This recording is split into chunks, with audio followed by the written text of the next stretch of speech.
이어지는 성경의 주제, 오늘 21번째 전도서 말씀의 주제에 관한 말씀들을 여러분과 함께 나누어 보려고 합니다. 시가서로는 4번째에 속하는 전도서라는 책이고요. 전도서라는 책 자체가 그런 의미를 가지고 있다고요. 전도서는 길을 가르쳐 주는 책이다 라고 합니다. 또 전도서는요, 도를 전하는 책이다라고도 그렇게 이해되어지는 책이라고 합니다. 그러니까 전도서라는 책이 쓰여진 목적, 또 쓰여진 의미가 어디 있습니까? 우리가 어떠한 삶을 살아가야 하는가, 그 살아가야 할 길을 가르쳐 주는 책이 전도서라는 책이 쓰여진 이유라고 그렇게 볼 수 있을 것 같아요. 그런데 이제 중요한 것은 전도서는 거기서 한 걸음 더 나아가죠. 어떻게 더 나아가는가 하냐면, 길을 가르쳐 주는 것은 우리가 이렇게 언뜻 들으면 어디로 가는지를 잘 모를 때 여기가 길입니다 하고 이렇게 가르쳐 주는 걸 길을 가르쳐 준다라고 생각하잖아요. 근데 전도서 말씀의 더 본질적인 핵심적인 주제는 뭔가 하면, 잘못된 길을 가고 있는데 그 길이 아니라 이 길을 가야 합니다. 그걸 가르쳐 주는 책이 전도서의 말씀이라고 그렇게 이해되어집니다. 저와 여러분이 길이라고 생각해서 가고 있는 길이 실제로 길이 아니라는 거예요. 그걸 가르쳐 주기 위해서 기록되어진 책이 전도서의 말씀입니다. 그걸 조금 우리가 더 깊이 파고 들어가다 보면, 많은 사람들이 가고 있는 길이, 전도서의 저자는 그 길이 어떤 길이라고 이야기합니까? 여러분, 전도서에 가장 많이 등장하는 단어 중에 하나가 뭡니까? 허무라는 단어죠. 헛되다라는 단어죠. 그러니까 그 길이 어떤 길이라는 거예요. 헛되고 허무한 길이라는 거예요. 그래서 그렇게 헛된 길을 가고 있는 우리 인생들에게 이 길이 참된 길입니다, 그걸 가르쳐 주는 책이 전도서라는 책이죠. 그래서 전도서는 허무가 아닌 참된 삶, 의미 있는 삶, 그것에 관한 이야기를 우리에게 건네고 있습니다. 그래서 2024년에 오전 예배 시간에 제가 이 전도서의 결론 혹은 중심에 관한 말씀을 한번 전한 적이 있어요. 그때는 12장의 말씀을 중심으로 허무에서 기쁨으로라는 제목으로 전도서의 전반적인 핵심 내용을 여러분과 함께 살펴보았습니다. 오늘은 본문을 좀 다르게 합니다. 전도서 1장의 말씀을 봉독해 드렸습니다. 전도서의 서론에 속하는 말씀으로 전도서의 주제가 무엇인가를 여러분과 함께 살펴보려고 합니다. 그래서 1절에서 11절 말씀을 중심으로 이제 그 하나님께서 가르쳐 주시는 참된 의미 있는 삶의 걸음이 무엇인가, 그 물음과 과정과 해답에 관한 이야기들을 짧은 시간이지만 여러분과 함께 나누려고 합니다. 말씀의 시작은 1장 1절의 말씀을 보니까 다윗의 아들 예루살렘 왕 전도자의 말씀이라로 시작되어집니다. 전도자라는 이 표현은 두 가지 의미를 가지고 있다고 하는데요. 첫 번째는 잠언을 모으는 사람이라는 의미가 있고요. 두 번째는 회중을 모아서 가르치는 사람이라는 그런 의미로 쓰여진다고 해요. 그런데 이제 전도서 1장 1절의 말씀의 이 전도자는 첫 번째 의미가 맞겠죠. 여러 그 잠언들을 모아서 여기서 하나님께서 말씀하여 주시는 인생의 뜻과 목적이 무엇인가를 가르쳐 주기 위해서 글을 쓴 사람, 그렇게 전도자를 이해할 수 있을 것 같습니다. 자, 그 솔로몬으로 추정되어지지만 사실은 이제 그 이야기들을 모은 사람이 모은 이야기들이라는 전제를 하고 난 다음에 바로 이어지는 1장 2절의 말씀에 전도서의 주제의 말씀이 나타납니다. 1장 2절 말씀 여러분 눈에 보이시죠? 제가 봉독해 드릴까요? 전도자가 이르되 헛되고 헛되며 헛되고 헛되니 모든 것이 헛되도다. 그러니까 전도서의 실질적인 내용은 이 1장 2절의 말씀으로 시작해서 12장 8절의 말씀 보면 거의 이 2절의 말씀과 동일한 표현들이 반복되어지면서 전도서의 말씀이 맞춰집니다. 그래서 전도서의 가장 핵심이 되는 내용은 뭐냐? 뭘로 보이세요, 여러분? 1장 2절의 말씀을 보면 다른 게 없잖아요. 온통 뭐만 있습니까? 헛되다고요. 어떻게 할까요, 여러분? 저와 여러분의 삶이 헛되답니다. 모든 것이 헛되다라고 이야기합니다. 왜 전도서의 저자는 이렇게 이야기를 할까요? 헛되고 헛되다라고요. 헛되고 헛되며라는 이 표현은 히브리어로 최상급에 대한 표현이라고 해요. 뭔가 하면 저렇게 헛되고 헛되며가 반복되어지면 뭐냐? 이건 정말로 헛되다. 최고로 헛되다. 가장 헛되다. 뭐 그런 의미들을 담고 있다고 합니다. 그걸 무려 2번이나 반복했죠. 헛되고 헛되며 헛되고 헛되니, 그리고 이것까지 붙입니다. 어떤 말을요? 모든 것이 헛되도다. 헛되도다라는 이 단어는 히브리어로 헤벨이라고 불리는데 의미가 공기, 숨, 수증기 같은 의미들을 담고 있다고 합니다. 그러니까 뭐가 헛된지는 모르겠는데 헛되고 헛되며 헛되고 헛되고 헛되고 헛되고 라고 이야기하면서 그게 뭐와 같다는 거예요. 공기, 숨, 수증기 공통점이 뭐냐? 한 번의 호흡처럼 아주 짧다는 거예요.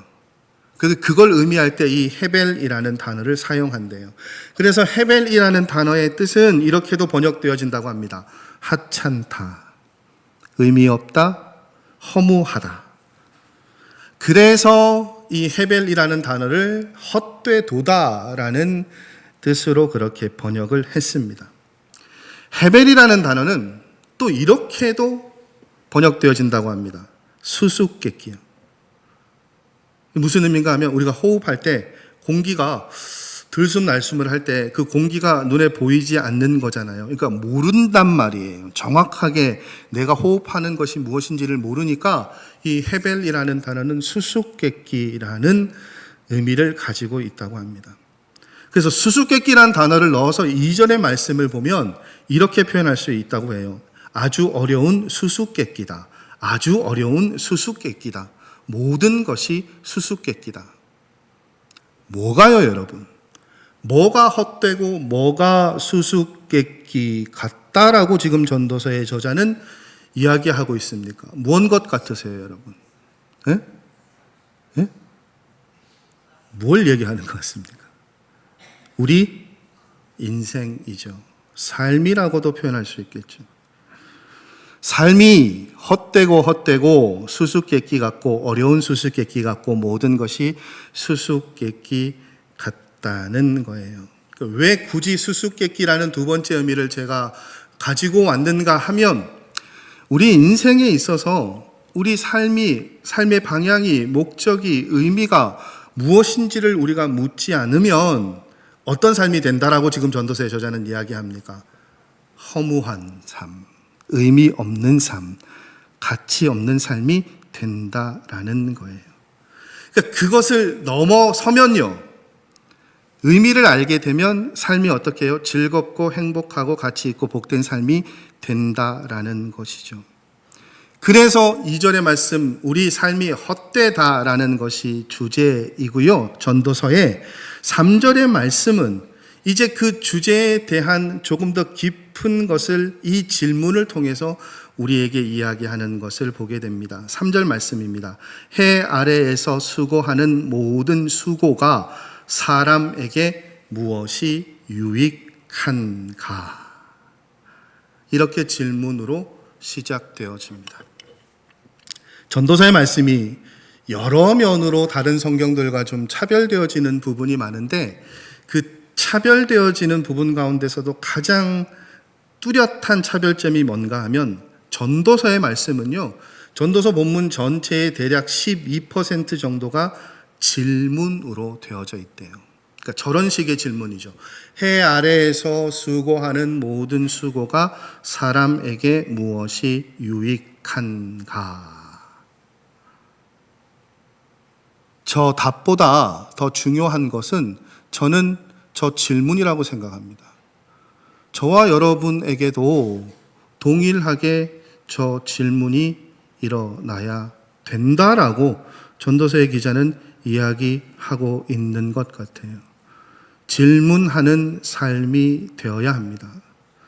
더 나아가서 여러분 우리 인생이 의미 있고 복된 삶을 살아가려면 질문할 수 있어야 돼요. 장난치듯 말고요, 여러분. 정말로 심각하고 진지하게 질문할 수 있어야 됩니다. 왜 그럴까요, 여러분? 질문하다는 것은 궁금하고 관심이 있다는 것의 반증이고요.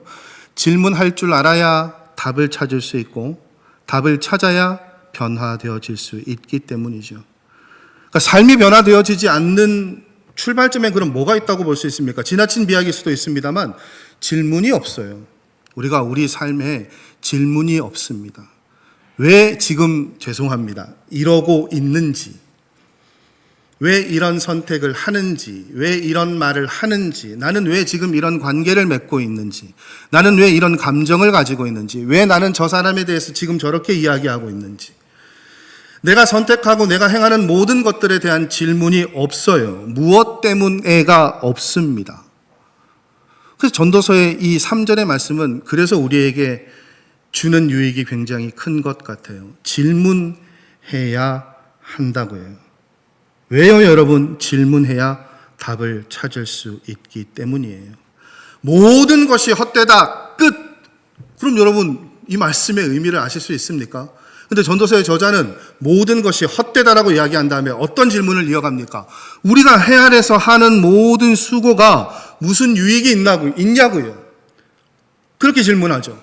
우리가 하는 애쓰는 모든 것이 헛되다라고 전제하면서 미리 선 결론을 내려놓으면서 이제 질문으로부터 그 답을 찾아내는 과정을 시작하죠. 우리가 수고하는데 그게 무슨 유익이 있냐는 거예요. 더군다나 그 질문을 하면서 3절 말씀에 시작에 이 문장을 쓰죠. 해 아래에서 수고하는 모든 수고가 사람에게 무엇이 유익한가. 여러분, 이 해 아래에서라는 표현은 전도서에서만 사용되어지는 표현이라고 합니다. 이 세상에서, 이 땅의 삶에서, 하늘 아래에서 등으로 번역되어질 수 있다고도 해요. 그러니까 이 해 아래에서라는 표현에는 뭐가 들어가 있습니까? 저와 여러분의 인생 모두가 다 들어가 있는 거예요. 전도서의 저자는 이야기합니다. 우리가 사는 이 땅 가운데 모든 삶이 태어나면서부터 죽을 때까지 모든 이 땅에서의 삶이 무슨 유익이 있냐고요. 태어나면서부터 죽을 때까지 여러분 우리는 얼마나 땀을 흘리며 살아갑니까? 얼마나 많은 수고로 우리의 삶을 채워가고 있습니까? 지난 한 주간 여러분 바쁘시지 않으셨어요? 각자 나름대로 너무너무 바빴죠. 너무너무 치열하게 사셨죠. 제가 이렇게 한 번씩 점심 먹으려고 교회에서 나가서 이렇게 집을 향해 걸어가다 보면 우리 대원동 지역에 사시는 집사님들을 뵐 때가 있어요. 뒷모습을 뵈면 제가 부르기가 어려워요. 얼마나 그렇게 종종거리면서 가시는지 집사님 부르기가 어렵더라고요. 근데 그걸 보고 걸어가는 저도 엄청 빨리 걸어가고 있어요. 똑같이 누가 제 뒷모습 보면 저 못 부를 것 같아요. 바쁘죠. 정말 바쁩니다. 최근에 제가 이제 또래 목사님들 모여서 이렇게 이야기를 나누는 시간이 있었는데 목사님들이 저보고 굉장히 측은하대요. 어떤 목사님들은 일찍 결혼해서 일찍 아이들을 낳아서 나이가 저랑 비슷한데 이제 군대 보내고 시집 장가 보내서 아주 유유자적하게 자기는 이제 휴가를 가면 자녀들이 차를 운전을 하고 다 예약하고 자기는 몸만 간대요. 그런 목사님이 있는가 하면 또 어떤 목사님은 비슷한 또래인데도 아이가 이제 막 유치원, 초등학생 이래서 케어하느라 정신이 없어요. 근데 두 목사님 다 저보고 불쌍하대요. 전 다 걸려 있거든요. 대학생도 있고 고등학생도 있고 초등학생도 있고. 먼저 다 키운 목사님이 그러더라고요. 오래 살아야 될 텐데 막내 잘 키우려면 건강하게 살아야 될 텐데 자기는 이제 좀 설설해도 된대요. 저보고 몇십 년은 더 수고해야 된대요. 여러분 다들 그렇게 살고 계시지 않으세요? 여러분 각자의 삶의 자리에서 지금도 여러분은 굉장히 수고로 여러분의 삶의 순간들을 채우고 계실 거예요. 그런데 그렇게 살아가는 우리에게 오늘 말씀의 전도서의 저자는 뭐라고 얘기합니까? 그렇게 사는 게 무슨 유익이 있어요? 라고 물어보고 있어요. 무조건 의미 없다는 말씀을 드리는 것 아닙니다.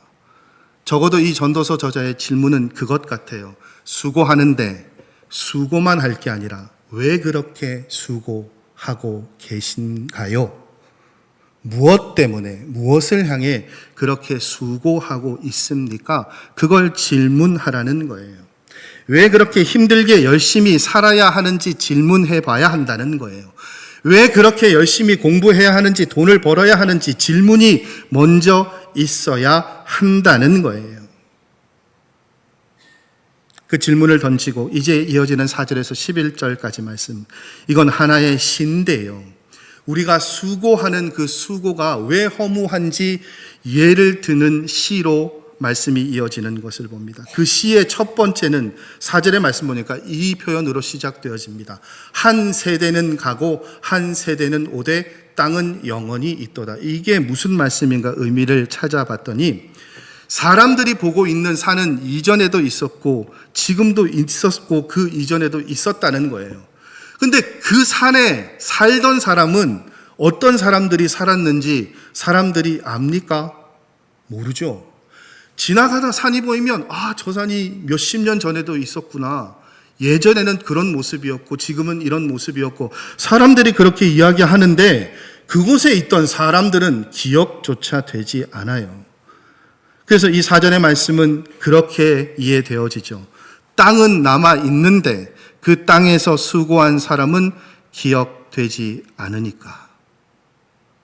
그 수고가 무슨 의미가 있냐는 거예요.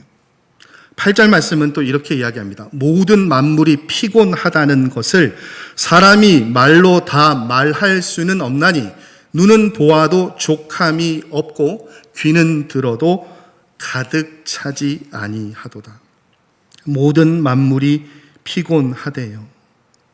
무슨 이야기인가 하면 굉장히 열심히 채우려고 애를 쓰는데 노력하고 애쓰는데 삶의 모습은 어떻다는 겁니까? 똑같다는 거예요. 달라진 게 아무것도 없는 것 같아요. 우리 인생을 눈에 보이는 지표로만 보면 그렇다는 거예요. 제가 그렇잖아요. 말씀 준비하면서 생각해 봤어요. 누군가 저에게 자, 대원교회 담임 목사로 오셔서 몇 년 동안 뭐 하셨습니까? 그럼 제가 뭐 할 말이 없어요. 뭔가 막 아주 열심히 한 것 같고 많은 것들을 한 것 같은데 눈에 보이는 게 없어요. 그게 저와 여러분의 삶의 모습이고 자리더라고요. 눈은 보아도 족함이 없고 이건 무슨 말씀인 줄 아세요? 계속 뭔가 눈에 좋은 것들을 채우려고 하는데 완벽하게 완전하게 채워지느냐? 그게 아니에요. 그래서 저 말씀이 어떻게 이해되어질까 쭉 찾아보니까 그런 아주 탁월한 표현이 있더군요. 뭐냐? 옷이 유행을 하니까 유행할 때마다 옷을 사는 거예요. 그래서 집안에는 막 옷이 가득해요. 그런데 막상 옷을 입고 나가려고 하면 여러분들 잘 하시는 말씀 있잖아요. 뭡니까? 그래요. 입을 옷이 없다고요. 집에 옷이 이렇게 있는데 이해되어지지 않아요. 옷이 없대요. 뭡니까? 내 마음을 채우는 것들이 채워지느냐? 아니라는 거죠. 악한 일을 하면서까지 채우려고 하잖아요. 여러분, 제가 중독에 대해서 한번 말씀드렸죠. 그게 약이든 알코올이든 뭐든지 간에 결국은 중독이 발생하는 이유가 뭡니까? 저희 이제 상담을 하다 보면 그걸 배우게 되는데 처음에는 자극이 강해요. 그런데 그걸 일정 부분 계속 얻다 보면 그 자극에 사람이 어떻게 됩니까? 둔해지죠. 그럼 어떻게 됩니까? 더 강한 자극을 찾아요. 더 강하고. 그러면 완전하게 나를 채울 수 있습니까? 채워집니까? 그거 안 되더라고요. 허무한 것이죠. 해를 보면 힘이 있는 것 같죠? 매일 새로운 것 같죠? 그런데 아니에요. 정해진 시간에 해는 뜨고 정해진 시간에 해는 지고 다음 날이 되면 그렇게 다시 해가 뜨고 지는 거예요. 바람도 그렇죠. 불어도 또다시 불죠. 7절 말씀 보십시오. 모든 강물은 다 바다로 흐르되 바다를 채우지 못하며 강물은 어느 곳으로 흐르든지 그리로 연하여 흐르느니라. 모든 강물이 바다를 채우지 못한대요. 매일매일 어마어마한 양의 물들이, 강물들이 바다를 향해 흘러갑니다. 그런데 그렇게 매일 흘러가는데도 바다를 채우느냐? 채우지 못한대요. 무엇인가를 끊임없이 하고 있는데 결과가 뭐라는 겁니까? 없어요. 지루해요. 피곤해요. 그걸 전도서 저자는 9절 말씀에 이렇게 이야기하죠. 이미 있던 것이 후에 다시 있겠고 이미 한 일을 후에 다시 할지라 해 아래에는 새 것이 없나니. 뭐가요, 여러분? 저와 여러분의 삶의 모습이 그렇다는 거예요. 새 것 아니고요, 반복되게 의미 없이 흘러간단 말이죠. 여러분, 정말로 우리의 삶이 의미가 없는 것입니까? 아니면 우리가 우리 삶의 의미와 목적을 모르고 살아가는 겁니까? 전도서의 저자는 지금 그걸 우리에게 묻고 있습니다.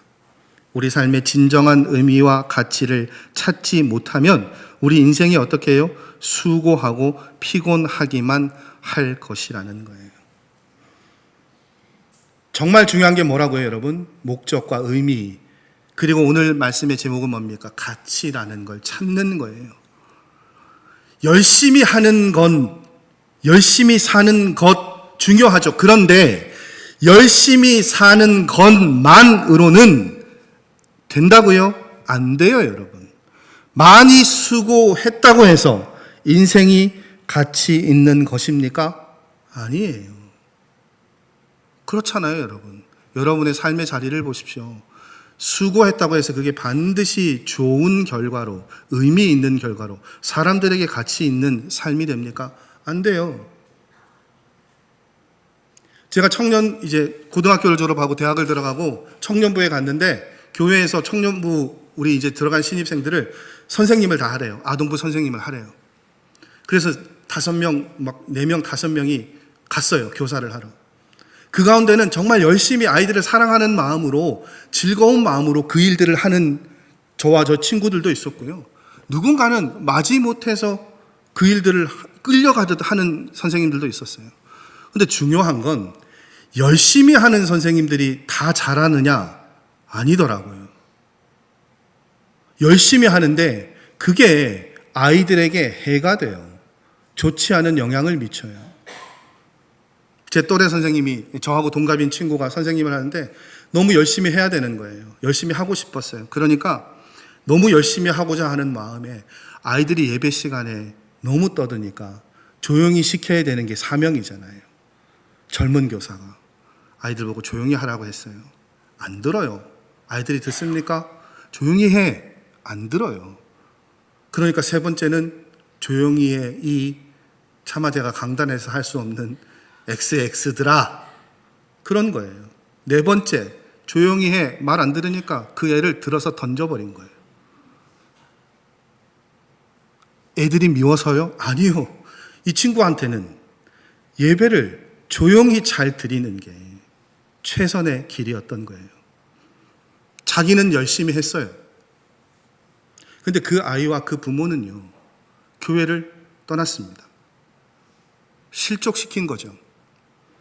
여러분, 열심히가 내 방식의, 내 기준의 열심과 수고, 그게 과연 가치 있고 의미 있는 일이냐? 아니에요. 전도서의 저자는 그래서 수고만 하는 사람들에게 그것이 얼마나 허무한 것인가, 그걸 이야기하고 있습니다. 더 나아가서 전도서의 대부분의 말씀은 그러한 수고는요, 우리 인생을 피곤하게 만들 뿐이라고 이야기합니다. 그러면 전도서의 저자가 이야기하는 우리 인생이 가치 있는 삶이 되기 위해서 우리에게 필요한 것이 무엇이라고요? 질문하는 것, 그리고 답을 찾는 거예요. 인생의 의미를 깨닫고 의미 있는 삶이 되기 위해서 인생의 목적을 바로 세우는 것, 그것이 질주하듯 목적 없이 수고하는 것보다 훨씬 더 중요하고 의미 있다라고 이야기합니다. 그러니 여러분, 질문하세요. 하나님 앞에. 하나님, 내가 어떤 삶을 살아야 될까요? 어떤 것에 의미를 두고 어떤 것에 목적을 두고 살아야 할까요? 여러분 그렇게 질문하시기 바랍니다. 질문할 때 하나님께서 답을 주시고 그 답을 찾아 삶을 변화시키십시오. 그럼 하나님 주신 답은 무엇일까요? 이것은 2년 전에 전도서의 12장의 말씀을 놓고 결론했을 때 제가 건네드린 말씀입니다. 12장 13절 말씀. 일의 결국을 다 들었으니 하나님을 경외하고 그의 명령들을 지킬지어다. 이것이 모든 사람의 본분이니라. 하나님 어떻게 살면 될까요? 어떻게 하면 의미 있고 가치 있고 어떤 목적을 가지고 살아가야 우리의 삶이 하나님 앞에 온전하게 하나님 기뻐하시는 삶이 될까요? 허무한 삶이 아니라 기쁘고 즐거운 삶이 될까요? 하나님 뭐라고 말씀하십니까? 본분을 지키라고요. 사람의 본분이요. 사람의 본분이 뭡니까, 여러분? 적당히 도덕적이고 모든 사람과 예의를 잘 차리고 관계를 잘 맺는 것이요? 아니요. 하나님의 말씀은 사람의 본분은 하나님을 경외하고 하나님의 명령을 지키는 것. 그렇게 살아갈 때 우리의 삶이 의미 있는 허무한 삶이 아니라 기쁘고 가치 있는 삶이 될 것이라고 말씀하고 계십니다. 그래서 전도서 12장의 말씀에 하나님께서 우리에게 말씀하시는 이 말씀의 요약은요, 딱 이렇게 표현할 수 있습니다. 사람으로서 해야 하는 일이 두 가지가 있는데 그게 뭐냐? 하나님을 아는 것과 하나님의 말씀에 순종하는 것이라고요. 그게 뭐라고요, 여러분? 저와 여러분이 해야 하는 가장 중요한 일이래요. 그 가장 중요한 것 두 가지를 따르는 사람이 삶의 의미가 가득하고 가치 있는 삶이 되고 복된 삶이 되고 즐거운 삶이 될 것이라고 말씀하고 계십니다. 여러분, 행복한 삶 사셔야 되잖아요. 복된 삶 사셔야 되지 않겠습니까? 지금 여러분들의 얼굴을 보니까 정말 필요한 삶인 것 같아요. 가치 있는 삶을 살아가셔야 되지 않겠습니까? 우리의 삶이 의미 있는 삶이어야 되지 않겠습니까? 여러분, 그러려고 우리 하나님 믿는 거 아니에요. 이 땅 가운데 우리의 삶이 그냥 내팽개치듯 그런 삶이고 유기되어지는 삶이 아니라요. 이 땅 가운데 우리 삶이 복되고 행복해서 그것이 하나님 나라에까지 이를 수 있는, 하나님 안에서 그것을 누리기 위해서 우리가 살아가잖아요. 세상 사람들처럼 무언가를 이루고 무언가를 얻고 자녀가 잘 되고 뭐 좋은 것 이것 아니라요. 하나님 안에서 우리가 복되고 의미 있고 가치 있는 행복하고 즐거운 삶을 사는 것, 그런 삶을 살기 위해서 우리가 여기 모여 있는 거잖아요. 어떻게 할 때요, 여러분? 하나님을 알고 하나님의 말씀에 순종할 때 우리의 삶이 그렇게 변화되어진다고 말씀하고 계십니다. 전도서는요, 우리가 가야 할 길을 이야기하고 있습니다. 그 길이 허무한 길인지 잘못된 길인지 먼저 깨닫고 질문하라고 이야기하고 있고요. 질문을 통해 답을 발견했으면 그 길을 걸어가라고 이야기하는 책이 전도서의 이야기입니다. 그 길이 뭐라고요? 질문 끝에 우리에게 주어진 길이 하나님을 경외하고 하나님의 말씀을 따라가는 거예요. 그 길을 걸어갈 때 우리의 삶이 복되고 가치 있고 바르고, 그런 표현도 있더군요. 사람다운 사람이고 삶이라고요. 여러분, 저와 여러분의 삶이 주님 안에서 그렇게 행복하고 기쁜 삶의 걸음이기를 주님의 이름으로 간절히 소원하고 축복합니다. 그것을 위해 기도하시고 말씀 붙잡고 살아가시는 삶의 걸음 되시기를 원합니다. 기도하시겠습니다. 하나님,